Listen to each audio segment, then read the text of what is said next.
They call themselves the Peace Group, Kurdish refugees including a number of former PKK fighters. They returned to Turkey from Iraq 2 months ago in response to the government's efforts to solve the Kurdish issue. But since their return, their hopes of peace have been diminished. We did not find what we expected when we returned in Turkey.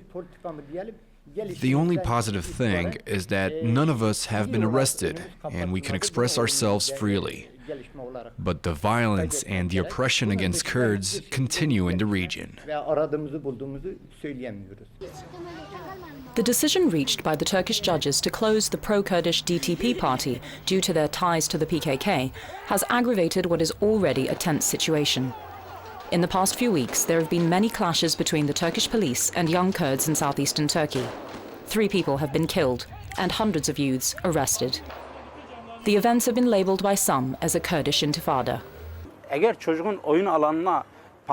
If young people are faced by tanks, uniforms, tear gas and truncheons in their playgrounds,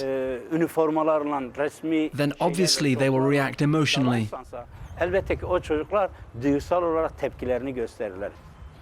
This is Arif Akkaya. His 17-year-old son has been jailed for participating in a riot.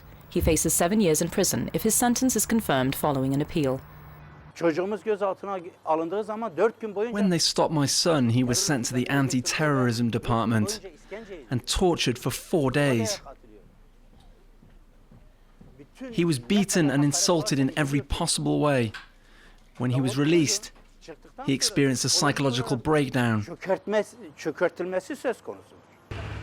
The family of Abdullah Demirbaş, the mayor of a district of Diyarbakır, had a similarly harrowing experience. His son, also 17, has joined the PKK guerrillas based in the nearby mountains. Last May, even though I'm a politician, I was sentenced to 2 years in jail for printing official brochures in Kurdish.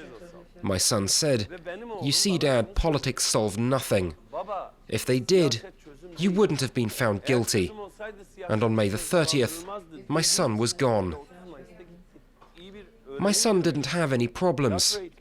He was well educated. He was involved in the theatre. His situation is an example of the Kurdish tragedy. Despite the efforts of the government to reach a breakthrough in the Kurdish issue in Turkey, the PKK's call to arms has been too strong for many young people to ignore. Until more concrete and lasting solutions are found, the mountains will continue to fill with the youth of Diyarbakır.